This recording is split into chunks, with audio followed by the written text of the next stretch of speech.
Merhabalar, ben Yüksel, kanalıma hoş geldiniz. Bu videoda deri burslu çanta çalışması yapacağız. Videoda bütün ölçülerini hepsini verdim. Sadece genişlik ölçüsünü vermeyi unutmuşum.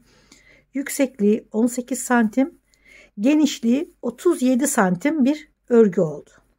18'e 37. Videoda bütün ayrıntılarını anlattım. Benim çok hoşuma giden, çok beğendiğim formda bir çanta oldu. Umarım siz de beğenirsiniz. Kolay gelsin. Hadi başlayalım. Kağıt ip kullanıyorum. Deri burs ve 3,5 milim tığ kullanacağım. Bursun ölçüsü 24 santime 17 santim. Bundan önce ördüğüm metal burslu çantanın tabanını ortadan başlayarak örmüştüm. Onu izleyenler orada pratik bilgiler de vermiştim. Nasıl başlayacağımızı, santimini, uzunluğunu nasıl ayarlayacağımızı. Fakat bunda eni kadar zincir çekeceğim ve uzunluğu kadar ördükten sonra çantanın duvarlarını örmeye başlayacağız.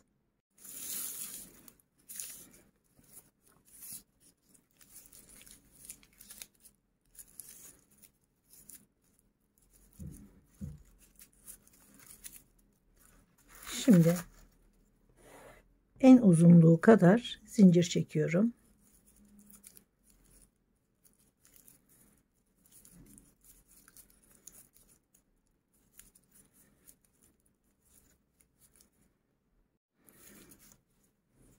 ...27 zincir çektim. Biraz da bir iki tane de fazla çektim. Çünkü örerken biraz küçülüyor zincir. 28.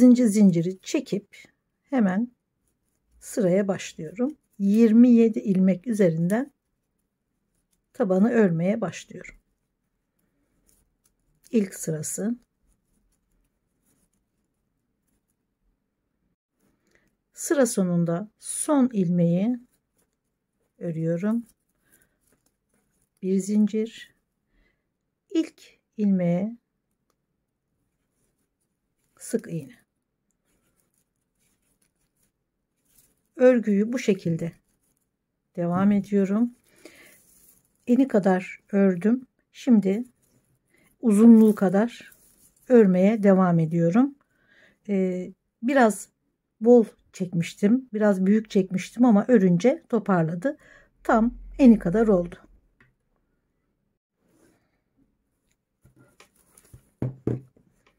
Tam ebadında tabanı ördüm. Belki daha kolayınıza gelir bu şekilde örmek. Şimdi çantanın duvarını örüyoruz. Sık iğnelerle yuvarlak öreceğiz. Va'yı örenler bilir. Hiç sıra eklemeden yuvarlak öreceğiz. Yalnız şu köşelere, her köşeye 2 kere batalım. Ve her sıra için bir sık iğne. 2, 4, 6, 8, 10, 12, 14, 16, 18, 20, 22, 24, 26, 28, 30, 32 sıra. 32 sıraya 32 sık iğne örüyorum. Buraya bir tane daha batıyorum. Aynı yere 2 kere. Tekrar o ikinci battığım buradaki sırayla aynı olacak. 27 ilmekti örgü. 27 sık iğne. Tekrar bu köşeye 2 kere batıyorum. Biri bu sıranın 27. sık iğnesi. İkinci battığımda bu sıranın ilk sık iğnesi oluyor. Yani 32, 32, 27, 27 tam ilmek olması gerekiyor. İlk sık iğne sırasını ördüğümüzde. Bir zincir.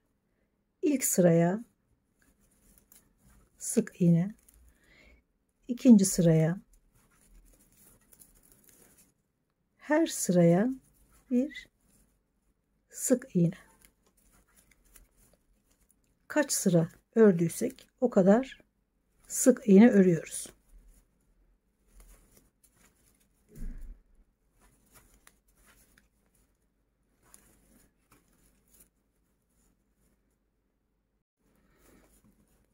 köşede 32. sık iğneyi ördüm. Aynı köşeye bir kere daha batıyorum ve şimdi 27 sık iğne bu kenara örüyorum.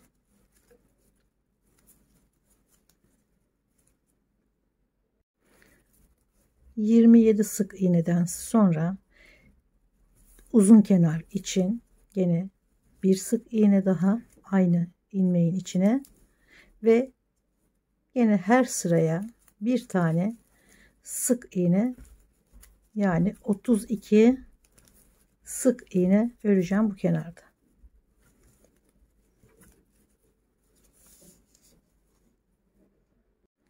Sıra sonunda başladığımız sık iğnenin dibine 27. sık iğneyi örüyorum. Bu sıranın son sık iğnesini. Orada da bir boşluğa 2 kere sık iğne örmüş olduk ve sırayı bağladım. Şimdi bu sırayı birleştirme artık yapmıyoruz. Bu sıradan sonra tamamen yuvarlak bir şekilde öreceğiz. 118 ilmeğimiz var. Şimdi bir zincir çekiyorum. Şimdi başladığım sıradan itibaren buraya geldiğimizde, sıra bittikten sonra hiç zincir çekip bağlamayacağız. Düz devam edeceğiz. Ama ilk başlangıç sırasını böyle yapmak zorundayım. Ve çapraz sık iğne örüyoruz. Normalde sık iğneyi bu şekilde alırız. Ama bunu bu şekilde alıyoruz. Şöyle üstten, ipi üstten alıyoruz.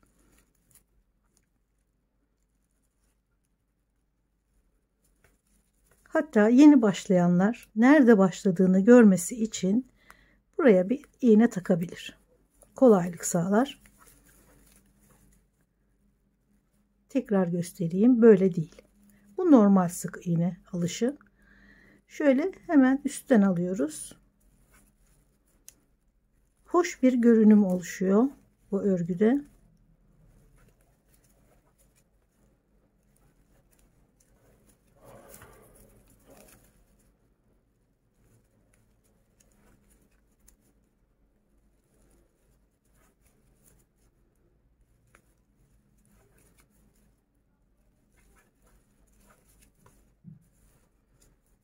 Şimdi sıra arttıkça, örgü yükseldikçe görüntüyü göreceksiniz. Çok hoş bir görüntü oluyor. Şöyle üstten alıyoruz ipi.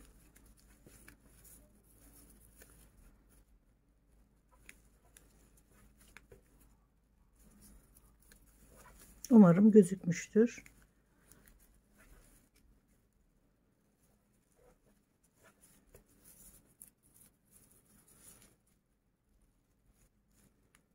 Şöyle tığ üstte kalıyor. İpi içeri alıyoruz.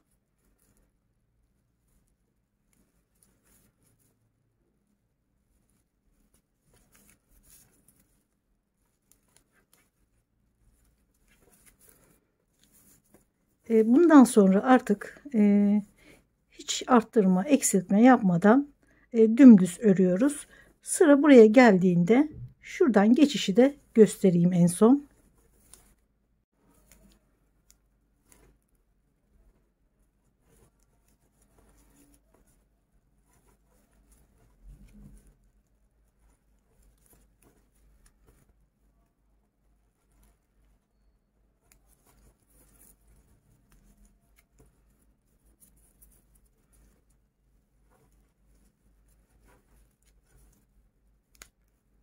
İğneyi çıkarıyorum ve devam ediyorum.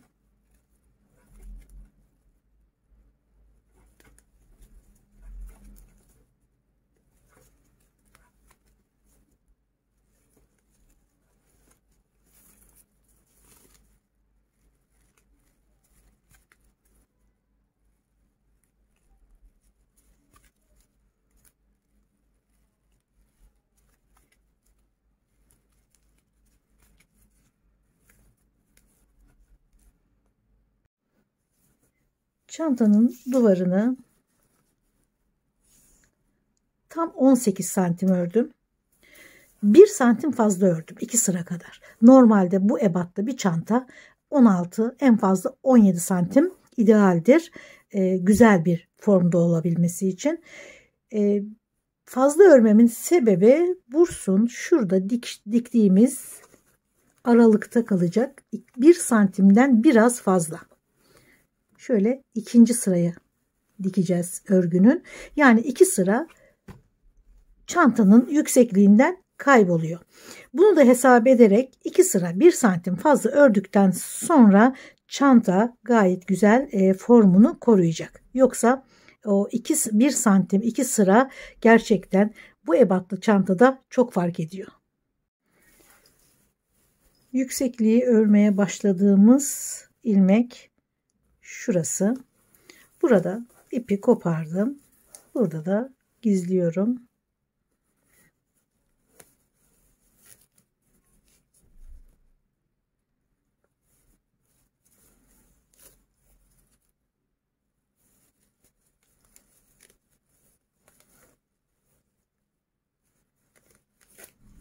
Bu şekilde ilmeklerin arasından geçirerek ipi kaybediyoruz. Şimdi hemen bursu alalım. Şöyle iğneye geçirdim uzun bir ip. Önce tam ortayı buluyoruz. Çantayı şöyle katlıyoruz. Hem bu kenardan hem bu kenardan tam ortayı buluyoruz. Şurada 27 ilmek vardı. Bu 27 ilmeğin tam ortasından şimdi işaret alıyorum. 1, 2, 3, 4, 5, 6, 7, 8, 9, 10, 11, 12, 13. 14. ilmek tam orta ilmek oluyor. 13 burada, 13 burada, 26. Bizim ilmeğimizde 27. Tam ortadaki ilmeğe işaretimi aldım. Şimdi çeviriyorum. Gene tabandan 14. ilmeğe şu şekilde işareti alıyorum. Tam ortadan şöyle işaret iğnesini taktım. Aynı şekilde buradan da ve yeni başlayanlar için tam ortadan gene bu şekilde işaret koyarlarsa daha kolay olur. En azından buradaki delik sayısıyla buradaki ilmek sayısı tabii ki birbirinden çok farklı. Burada bir örgü var. Burada seyrek delikler var. Bu ilmekleri bu deliklere tam getirebilmek için yani şöyle ortaya gelene kadar şurada kaç tane ilmeği bu deliklere denk getirebilecek şekilde dikmeyi bize kolaylaştıracak. Ortaya geldiğimizde bu ilmekler tamamen deliklere dikilmiş olacak. Sonra geleceğiz buraya. Bunu yapmazsak tabii yeni başlayanlar için tekrar söylüyorum. Dengeleyemeyiz. Örgü bu tarafa doğru hani fazla gelir ilmekler. Biraz daha geriden alayım, biraz daha geriden alayım. İlmekleri tam getireyim deliklere diye uğraşırken çanta kayar. Ama burada işaret aldığımızda bütün ilmekleri buradan buraya kadar muntazam bir şekilde denk getiririz. Yarısından diğer yarısına kadar aynı şekilde ve buraya da ilmekler olması gerektiği yerlere şunların deliklerin içine dikilir. Bu bir kolaylık. Şimdi bir iğneye hemen ipliği geçirip başlayalım. Örgünün içinden iğneyi yürüterek geçiriyorum. Gene uzun bir ip. Biraz zor oluyor ama sağlamlaştırarak aynı yerden bir kere daha geçiriyorum. Şurada bir kere daha bir düğüm yapalım.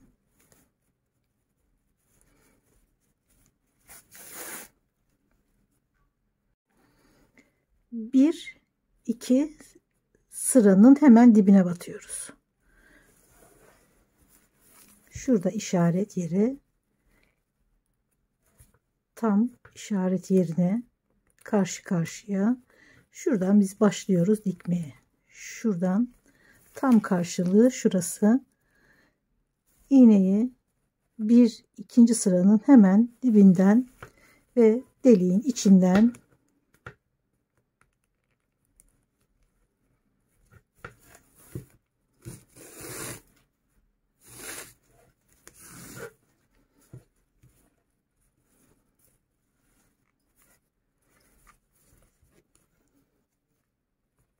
şöyle diğer deliğe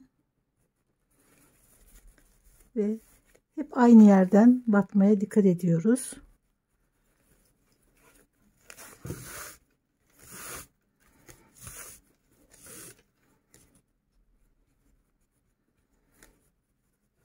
Sonra gene biraz ileriden şöyle deliğe tam denk gelecek şekilde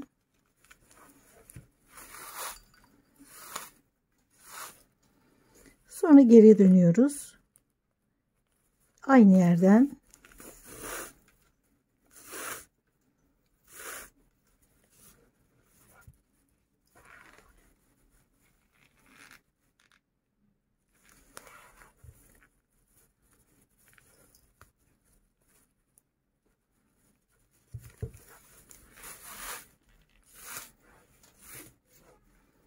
gene geri dönüyoruz.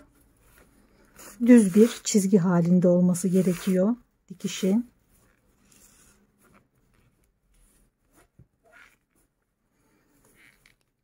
Hep aynı örgü sırasında yapıyoruz bu dikişi.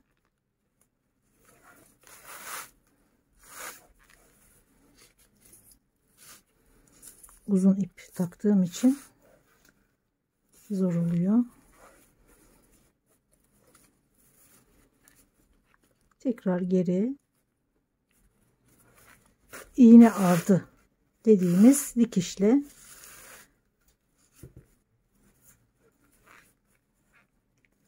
birleştiriyoruz pursla örgüyü bu şekilde. Tekrar dönüyorum yine aynı ilmeğe, deliğe.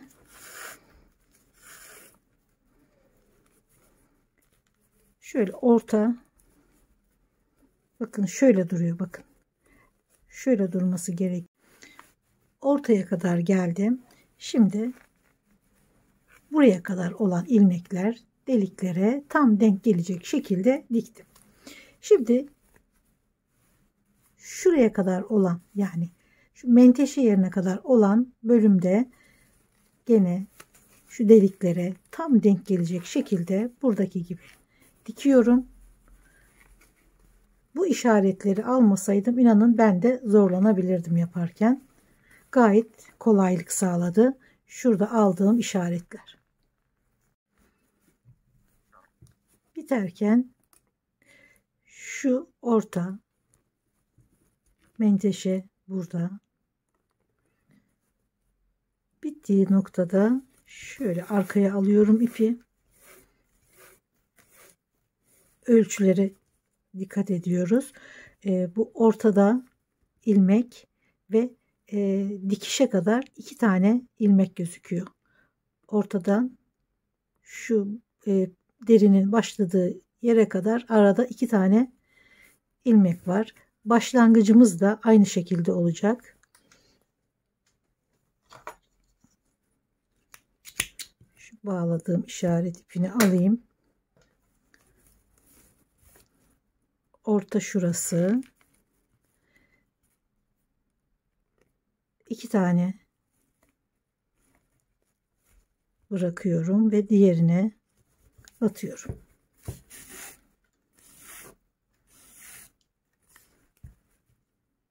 Bakın tam ortada kaldı. Yani 2 buradan 2 buradan 4 tane ilmek gözüküyor arada. Şuradaki gibi bu bitiş yerine bir kere daha batıyorum. Boşluk gözükmesin diye.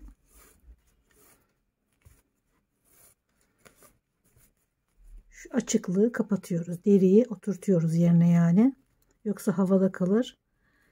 Gene aynı ilmekten geri geliyorum.